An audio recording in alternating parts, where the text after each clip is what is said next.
ناظرین، آن نیوز کے ساتھ میں ہوں انیلا کرن۔ خبر شامل کرتے ہیں۔ وزیر اعظم عمران خان کے وژن کے مطابق ملک بھر کی طرح جتوئی میں بھی شجرکاری مہم کا آغاز کر دیا گیا۔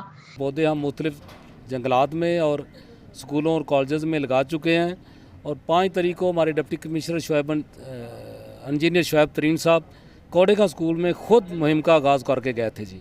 اس ماہ میں ہم انشاءاللہ اپنا 60,000 کا ٹارگٹ کمپلیٹ کریں گے جی۔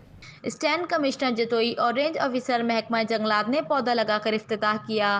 وزیر اعظم پاکستان کے وژن کے مطابق پاکستان کو کلین اینڈ بنانے کے لیے ملک بھر کی طرح جتوئی میں بھی شجرکاری کا باقاعدہ افتتاح کر دیا گیا۔ Stand commissioner Jatoi range officer نے محکمہ جنگلات اور عالمی ماحولیاتی ادارہ WF پاکستان نے پودا لگا کر افتتاح کر دیا۔ ابتدائی مرحلے میں پارک میں 200 پودے لگائے گئے۔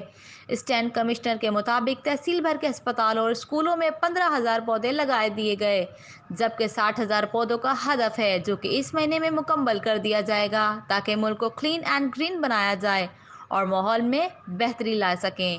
رپورٹ کرتے ہیں رپورٹر مجیب الرحمان شامی، آن نیوز، مظفر گڑھ۔ لائک کریں، کمنٹ کریں، شیئر کریں اور بیل آئیکن کو پریس کرنا مت بھولیں۔ دیکھتے رہیے آن نیوز۔